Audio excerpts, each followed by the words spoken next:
These high-end holdings are the province of the super-rich.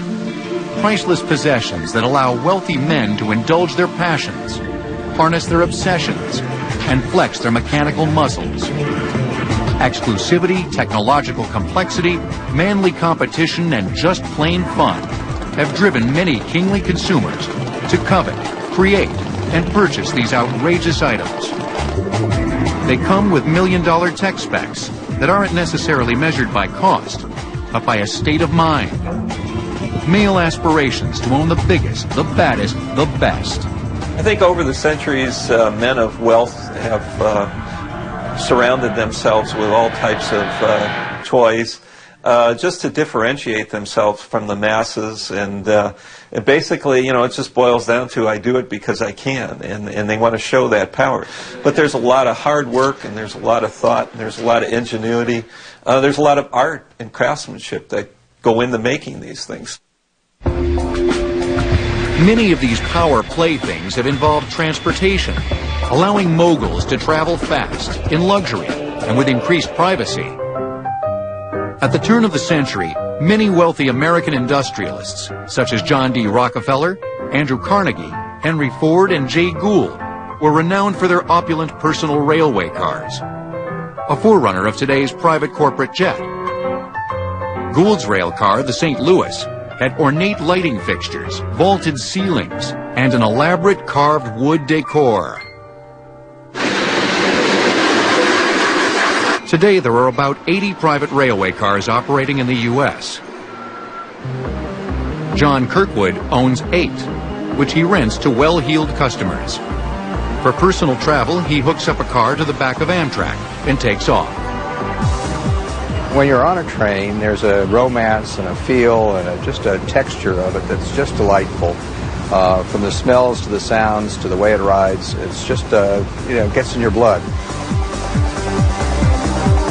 Kirkwood recently purchased and renovated the Bella Vista, a 1955 Union Pacific rail car at a cost of more than $1 million. We took the car basically as a shell and replaced everything or rebuilt it or redesigned it. We put in a new kitchen from the ground up. We had to design it. We had to select all the appliances. We had to build the stainless steel counters and put the whole thing in. Then going back from there, we have all of the air conditioning and electrical cabinet, which is very complex. There are about 35 miles of wire in this car. The deluxe rail car has 4 wood-paneled bedrooms, some with tiled bathrooms, brass fixtures, and stylish ceiling fans. The carpets are a thick Scottish blend, the pinch blinds custom-made, and the rich table linen ordered from an exclusive manufacturer in England. A coveted feature is a dining area on the upper level for 20 people. It sits under a glass dome, affording a spectacular 360-degree view.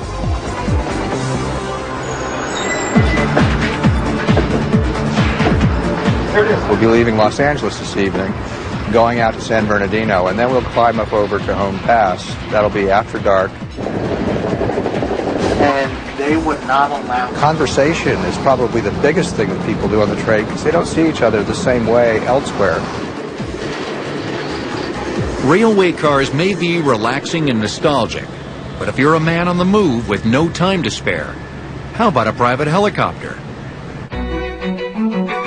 In 1923, Spain's Juan de la Cierva invented the autogyro, which could fly short distances using an overhead rotor. But it could not float or land vertically. Then, in 1939, Russian immigrant Igor Sikorsky created a rotor with a turbine engine that allowed a helicopter to hover. For decades, helicopters were reserved for military operations, but in the late 1970s, the Sikorsky S-76 became one of the first choppers used by civilians. A favorite of the busy Fortune 500 executive, it could soar at 180 miles per hour and cost about $1 million. Today, there are about 2,000 helicopters in America licensed for private use, and about 5% are used for pleasure. One big bird of choice is the Eurocopter A-Star 350B2, a 47-foot long chopper that can carry up to 6 people, including the pilot. It's all about time and efficiency, and the helicopter provides you that, and especially off-site landings. Flying a helicopter is much more fun, much more challenging than the plane. Sometimes you'll land on a mountaintop or a building top or on location or at a polo field or at a private house. And it's just the fact that every time you land and you go someplace new, it is new. Where at airplanes, you land at one airport, it's like landing at any other airport. Peter McKernan leases helicopters and in his spare time loves to use his $1.8 million fly toy. It features a dual digital autopilot system, integrated avionics, and an all-glass cockpit for flying in varied weather. The helicopter also houses a small but powerful 800 horsepower jet turbine engine and comes with lightweight aluminum and graphite rotors and blades. All that translates into speed. I probably can get 155 miles an hour on this aircraft, and an aircraft of 10 years ago, maybe 120. I have the greatest of navigational equipment. I have global positioning, satellite positioning on the dashboard. I have dual comms. And then on the other side, I have air conditioning and leather seats and Berber carpet. So it's a good mesh on both sides of my world. For those who prefer to play on terra firma, motorcycles have roared up roads for more than a century. One of the first was built by German inventor Gottlieb Daimler in 1885. But its engine, which had a surface carburetor with an open pool of gasoline heated by an adjacent flame, proved too dangerous. In 1895, a much safer internal combustion single-cylinder engine was perfected by a French company, Didion-Bouton. Fuel was ignited in an enclosed cylinder, and as it expanded, pushed on a piston, a design that hasn't changed much since that time. Today, motorcycles come in all shapes and sizes. Just ask Arlen Ness. In the mid-1960s, the motorbike buff first constructed his own hog around a 1947 Harley-Davidson knucklehead engine and layered it with outrageous accessories. I had customized it with putting a small tank on it and tall handlebars, a metal flake paint job, upsweep pipes. The bike, Ness's Untouchable, started the whole custom-made motorcycle craze in the U.S. Arlen Ness Enterprises now designs and manufactures more than 2,000 different motorcycle accessories and hand builds about 50 custom-made hogs per year. Much better. Each can take up to 6 months to construct and cost up to $100,000. When you're building a custom bike, it's like from scratch. You start with bare engine cases and the motor completely disassembled and a transmission.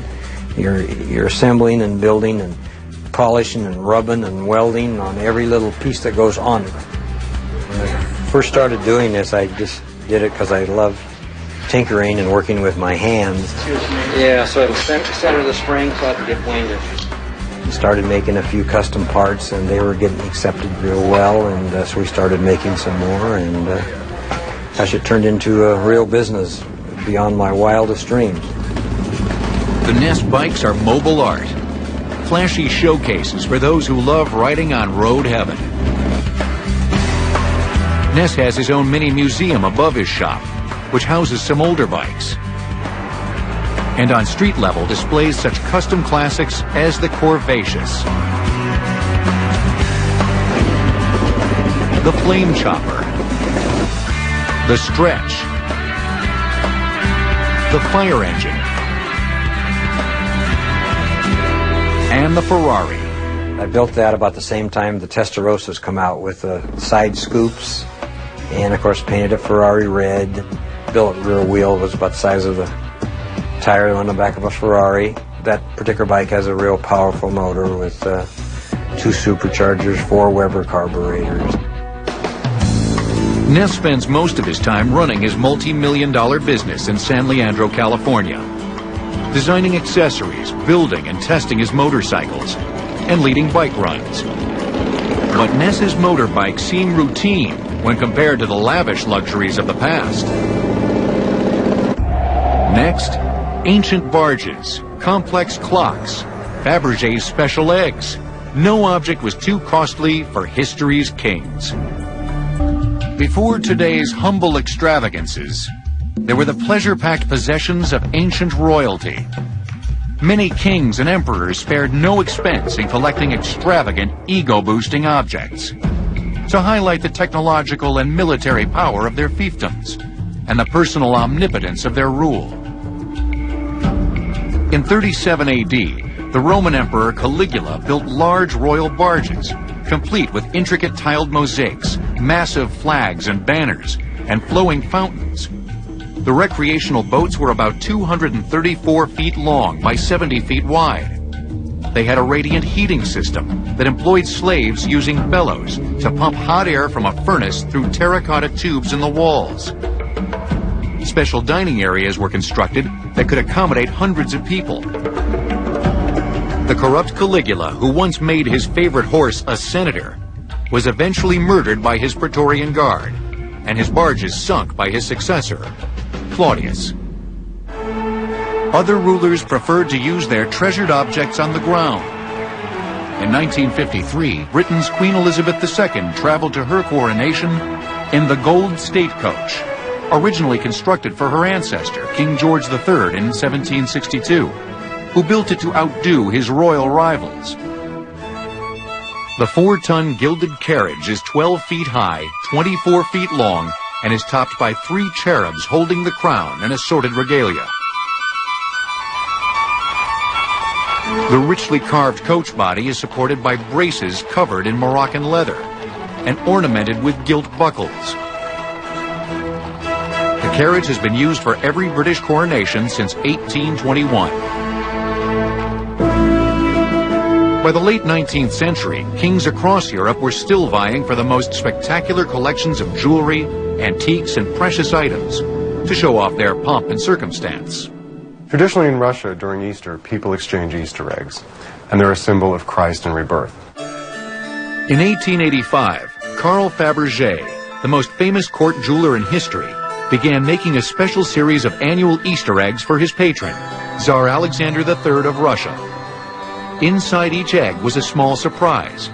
Each year, the mechanisms or surprises became more complicated. That was what people looked forward to, was what the surprise was inside of the egg.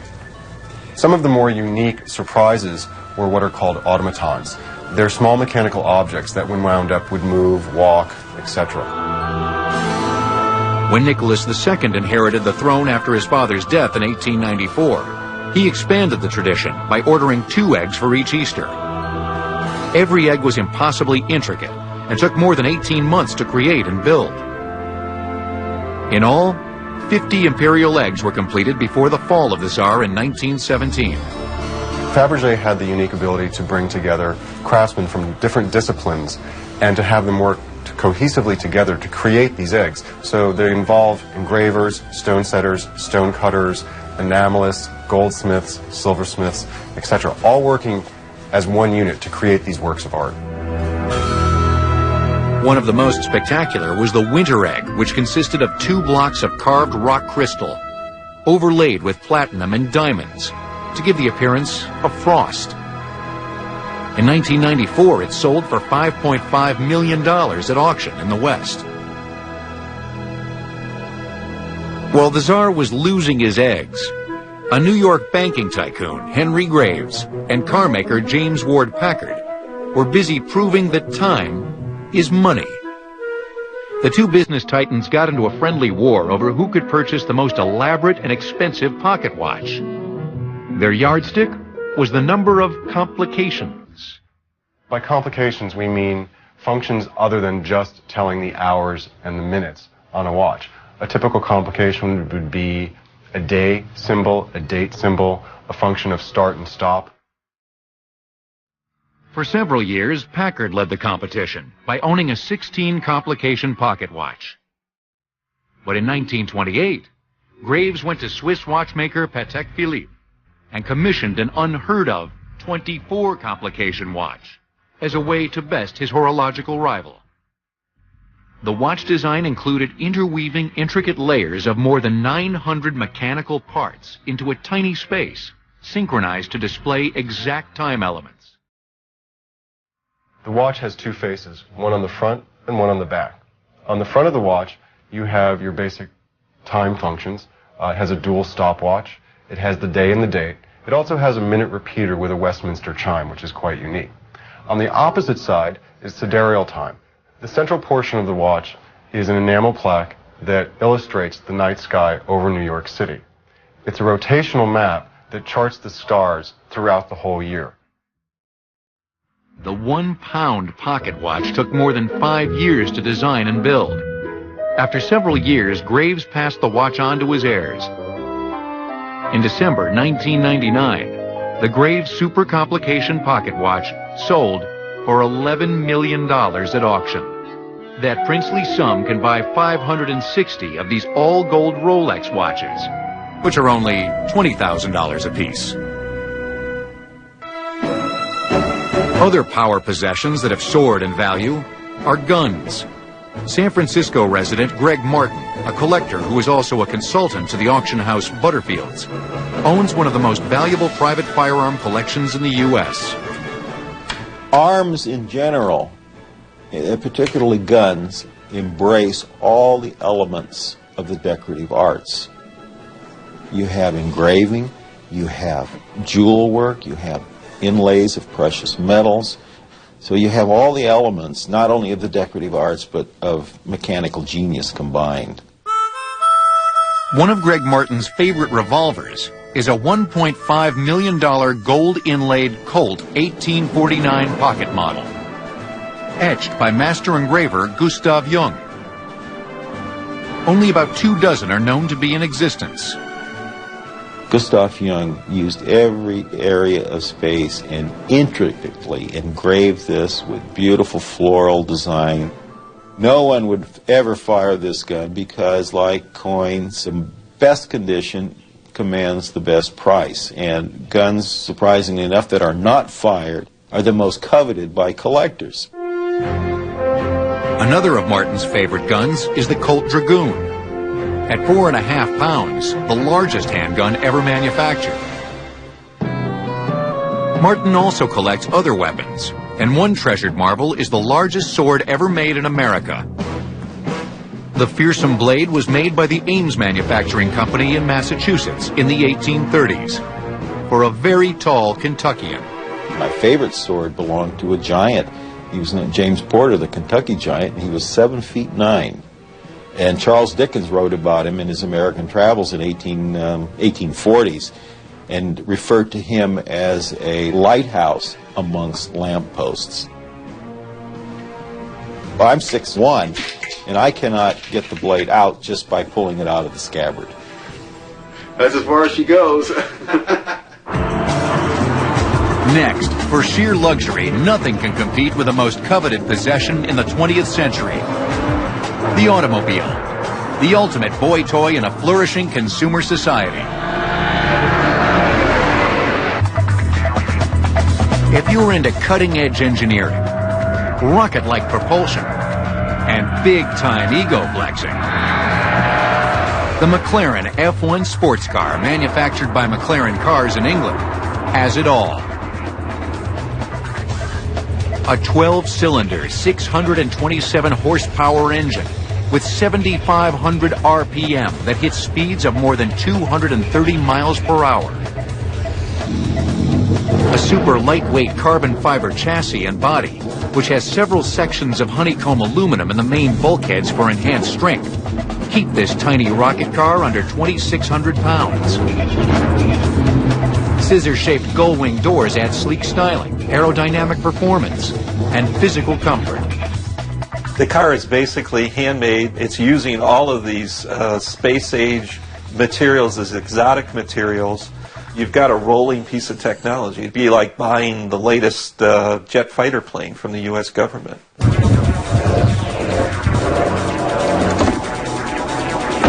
Power combined with lightness equals extreme G-force and warp speed. The McLaren F1 blasts from 0 to 60 miles per hour in 3.2 seconds, 100 miles per hour in 6.3 seconds, and 150 miles per hour in 12.8 seconds. The chassis comes with a wide opening at the bottom of the nose to channel air under the car at high speeds. The central driving position allows the driver increased control, by positioning him further forward, his legs slotted between the wheel arches. One can see the pavement just 5 feet in front of the car through the huge windshield.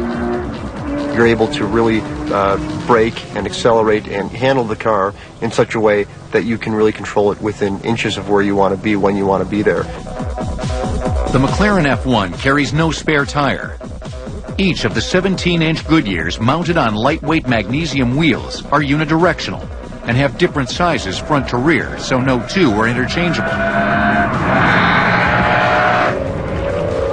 With all this power, most vehicles will become airborne. As the McLaren accelerates, it just hugs the road even tighter. One of the experiences that I've had in the McLaren that's been tremendous is driving at over 205 miles an hour while it's wet out. The car handles incredibly. It sticks to the road like nothing I've ever seen in my life. And to approach those types of speed and know that the braking's there when you need it, that additional acceleration is there if you need it, and the ability to have the most stable vehicle I've ever been in my life under my control is incredible. It's an F-16 on wheels. At about $1 million, the McLaren F1 is only available to those willing to flex some financial muscle. A situation similar to the autos produced in the late 19th century. At that time, all cars were luxury items because of their low levels of production and high expense. In 1900, German engineer Carl Benz was producing only several hundred autos annually. It took American Henry Ford to create his famous Model T in 1909 to revolutionize car manufacturing. His assembly line techniques drastically lowered prices and brought cars to the masses. So what was a rich guy to do? Luckily, by the 1920s, a small group of manufacturers began catering to the wealthy, ushering in a golden age of coach-built luxury autos. Throughout the coach-built luxury era, you still had a situation totally unlike today, in which the most expensive, ornate, elaborate luxury cars had their components coming from two distinct places. The chassis maker, who built the mechanical part of these cars, and then the coach builder, who would, for very wealthy, privileged clients, produce an individual body creation that would be mounted on the chassis. Many of the coach builders were expert craftsmen who originally supplied exquisite carriages for horse-drawn vehicles in the 19th century. One of the most notable cars of this new golden era was the Duesenberg Model J, introduced in 1928. It came with an 8-cylinder engine of 265 horsepower, built and bolted into a crankcase of aluminum. It was a Leviathan with up to a 153-inch wheelbase that came with a jeweled array of instrument panel warning lights. The Duesenberg Model J would have been one of the most heightened, extraordinary driving experiences you could imagine. First of all, you were looking out over a hood line that was over 6 feet long. You felt the front of the car was probably across the county line from where you were sitting. The Duesenberg Model J was a favorite costume in the mechanical wardrobe of many celebrities. At a minimum of $12,650, about $400,000 in today's auto prices, the car was a privilege of only the super rich. Then, in 1930, Cadillac launched the V16, which came with a revolutionary chassis. Most cars at the time were either 4 or 6 cylinders. You had to spend a lot of money to get an 8-cylinder car. And here comes Cadillac in 1930 with a chassis that has 16 cylinders. Offered a great deal of power, but also a turbine-like smoothness. In 1933, Pierce Arrow unveiled the Silver Arrow, the most visually radical car of the decade. It came with a 12-cylinder engine and had shrouded rear wheels, concealing side-mount spare tires, and an ascending fender line. Recessed door handles reflected an aircraft design influence. Inside was a maelstrom of fascinating window shapes, blonde woods, and gauges. Only 5 were manufactured, each with a list price of $10,000. But the Depression destroyed the coach-built luxury car market, ending an age of vehicular artisanship, detail, and opulence that would never be seen again. I think we have lost something. There is something missing in our mass-produced world of today, which these coach-built luxury cars bring out. Not only their individualities, but also simply the tremendous expenditure of fine materials and craftsmanship to build them. The upscale car market stayed dormant through World War II. But by the early 1950s, there was increased demand for a new series of supercars that reflected America's expanding economy. Affluent consumers wanted speed, power, and high-tech designs, features that were often supplied by European car makers. The gull-wing Mercedes, unveiled in 1954, launched the new age. It had these gull-wing doors, which lent it its name. They were center-hinged in the middle of the roof, and when viewed from the front of the car, looked like a gull wing. But mechanically, even more interesting was the fact that it's the first production car to have fuel injection. 30 years ahead of the time when most automobiles would have fuel injection in them. It also had finned aluminum brakes, which were very high-tech for that period of time, aerodynamic styling, and the capability to do 165 miles an hour. Only 1,400 units were produced, each selling for $7,500.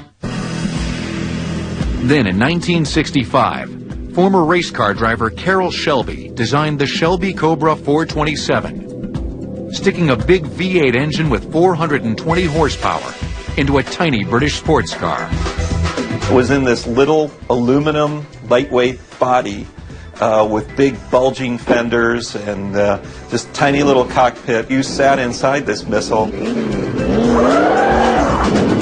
with your head sticking above the windshield, your elbow sticking out over the door sill, and there you were for all the world to see. About 350 of these ego massagers were produced, and they sell today for more than $500,000. Beginning in 1974, the Lamborghini Countach took car design to space-age levels. All for about $52,000. It was a car that was very low, probably a waist-high car, capable of 175 miles an hour, and a totally alien-looking shape. The Countach came on the scene, and it was all angles and squares and triangles. And if you think back, this would be like a UFO dropping out of the sky and somebody handing you the keys to it and say, here, take it for a ride. But no car of the past can top the futuristic McLaren F1. It retains a legendary exclusivity. Less than 100 of the cars have been produced, most for mega millionaires wanting to burn road rubber. Next, for those wealthy couch potatoes too lazy to hit the road, bringing the sights and sounds of the world into their own homes is an active hobby. Celebrities Jay Leno and Ralph Lauren both own McLaren F1 sports cars. $1 Million Tech will return on Modern Marvels. We now return to $1 Million Tech on Modern Marvels. Every man fashions himself king of his own den. In the early days of Hollywood, studio moguls such as Darryl Zanuck, Samuel Goldwyn, and Jack Warner all built elaborate private cinemas in their lavish homes. Today, some of these hilltop nests, owned by the affluent, are feathered with all the high-tech gadgetry money can buy. Raymond Boucher is a top Los Angeles attorney who often retreats to his own home theater to unwind. It's a $500,000 wood-paneled sanctuary with seating for 8 and a gaggle of electronic wizardry. A home theater gives you the opportunity to participate in the movie, to be one of the characters in the movie itself, and brings the movie and the whole sensation alive. So it's a full experience, and it gives you the chance, at least for me, to completely lose myself. A 110-inch diagonal screen with tiny holes 1/4 the size of a typical cinema screen drastically enhances resolution by increasing screen surface. The remote control incorporates Crestron software that simplifies choosing from hundreds of programs. The 11 M&K audio speakers are strategically placed throughout the room to enhance sound.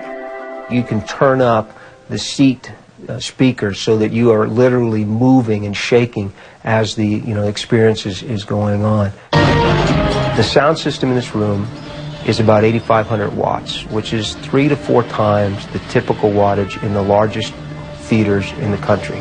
So if we turn this thing up, not only will it blow out the windows, but if you're on the freeway 5 miles away, you can hear the sound. This video projector comes with a 9-inch diagonal cathode ray tube that can provide 2,000 vertical and 2,500 horizontal lines of visual resolution, about 7 times more than a regular television set. This theater is my boy toy. It is the one thing I splurged on. It is the one thing that I badly wanted and had to have. It really soaks guys in. Several of my friends have gone out and built home theater systems as a result of sitting in this room. Now, their wives don't like me so much anymore, but they love it. If you can't afford a $500,000 home theater, maybe a $9,000 3-inch thick flat screen television with plasma technology will do. The screen's 2 panes of glass are separated by just a few millimeters and filled with hundreds of thousands of tiny neon and xenon gas cells. The incoming video is routed through a scaler, a pixel mapping computer that allocates specific electrical pulses through a grid of the gas cells. Each cell then ignites into different colors to form pictures. You can put this television about anywhere. I have seen one in a smaller one in a bathroom. I've seen a commercial of one on the ceiling with the people watching in bed. Dean Walsh doesn't own just a plasma television. He's a gadget fanatic. In a control room just off his viewing area, he has 2 200-disc DVD players, a high-definition satellite receiver, and a high-definition VHS. Construction of the plasma is really the wiring of it is the major concern. We put ours in the closet across the room and then went up into the attic and then down through the wall. So it just seems like it's a mystery. There's nothing there, just the plasma. In past centuries, ancient potentates probably never heard of plasma, but they loved pools. Roman emperors were notorious for building sumptuous public baths that included fountains, hot running water, and soothing steam.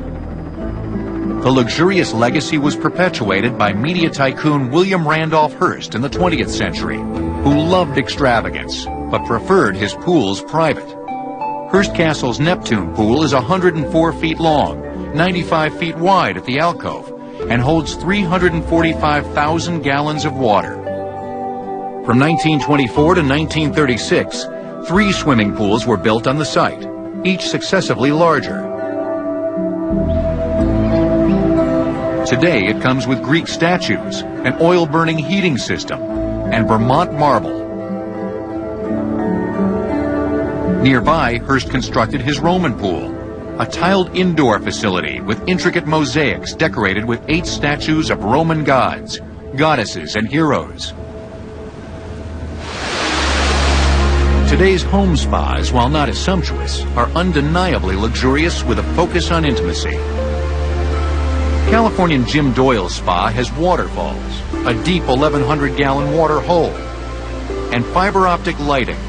It cost him $68,000. There's approximately 10 jets inside there, and one of my favorite jets is the back jet, which does a figure 8, like this on your back or on your whole body. The spa waterfalls, jets, and water temperature can be controlled with either poolside buttons, by high-tech remote, or for those control freaks, even by telephone.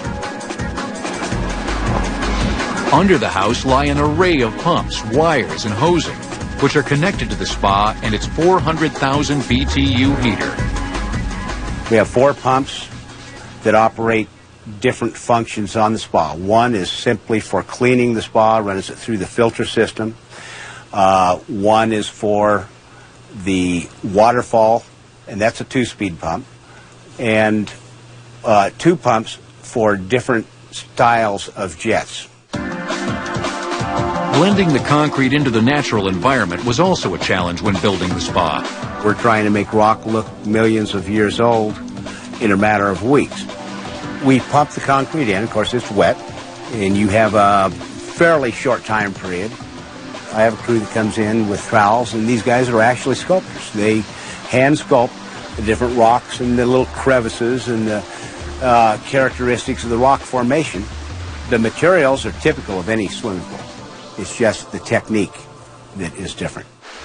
I use the spa all different times, but my very, very favorite time is at night.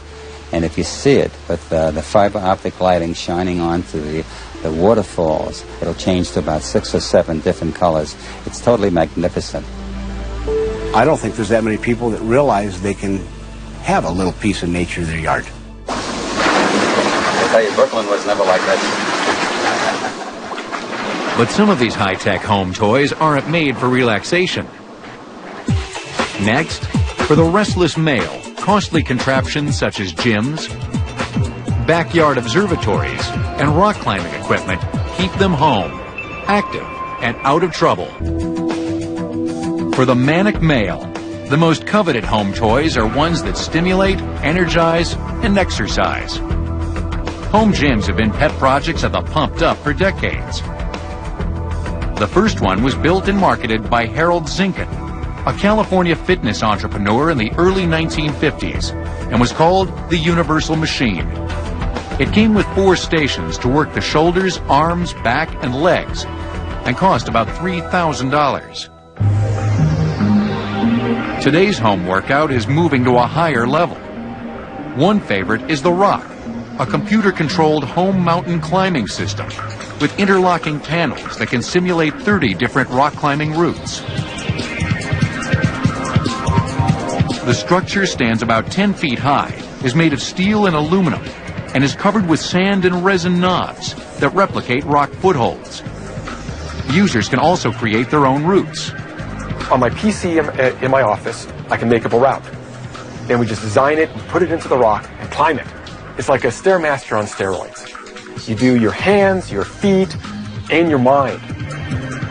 A digitally controlled dual motor system drives the speed of the panels that are pushed vertically by fan belts. Adventurers can climb thousands of feet in their living rooms while 3 feet off the ground, all for about $14,500. But boy toys are not all about physical recreation.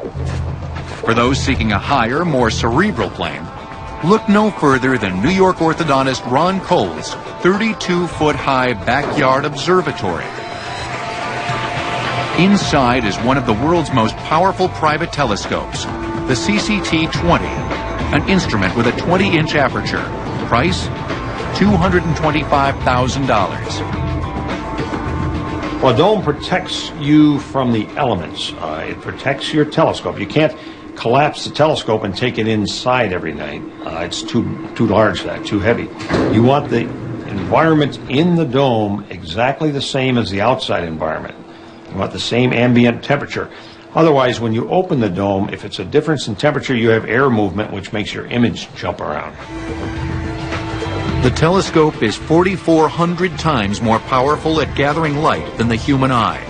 It is more than 10 feet high, has a 40 by 60 inch base, which is fortified in 35 tons of concrete. Cole's telescope is completely controlled by a computer in a separate room. As far as finding objects in the sky, we used to have to go out with a telescope and manually move the telescope around and hop around the sky finding different objects. And you had to know where to look for the objects. Now, all you have to know is what you want to see. We go on a virtual sky on a computer screen. We move the mouse and click on any object we want to see. The telescope immediately moves to that object. Once you're on that object, it will track and follow that object all night long. It has servo motors that counteract the rotation of the Earth, so that your object stays in the field of view all night long. The telescope comes with a concave primary mirror, which reflects and focuses light onto a secondary mirror that then bounces light towards a peephole. But today's astronomers rarely look through the eyepiece on a telescope when viewing a distant galaxy. You can see it with your eye looking through the eyepiece, but it's a small, fuzzy little wisp of cotton. You can't see detail. If you take the eyepiece off and put the CCD camera on and open the shutter for probably 5-6 minutes, then all that information is dumped back into your computer in the control room. You can see so much more because your eye can only see the photons of light that are falling on the retina at that instant. And up on the screen comes this gorgeous spiral galaxy with the arms and the dust lanes. The chip in the digital camera's vacuum chamber is kept at about 70 below zero Fahrenheit to increase sensitivity. The cost of the camera alone is about $17,000. You can do in 5 minutes now what it used to take the large telescopes on Earth hours to do because of the sensitivity of the CCD chip versus silver halide film. Besides recording thousands of pictures of spiral galaxies, globular clusters, and nebulae, Dr. Cole has also received credit for independently discovering a new supernova. When I look out at these galaxies, and I see they're very majestic and they're incredible. But yet, what amazes me much more than that is the human mind. A galaxy is just the raw materials. We have evolved so that we are aware of all of this. I think that's pretty magnificent. For hundreds of years, these million-dollar tech toys have provided recreational pleasure, expanded the mind, and provoked our consciousness. They have stimulated, entertained, and been ridiculed by a public both admiring and envious. To their adult owners, these power playthings are a fulfillment of childhood dreams, fantasies that have pushed the real boundaries of mechanics, science, and technology, and transformed lots of hard work into endless play.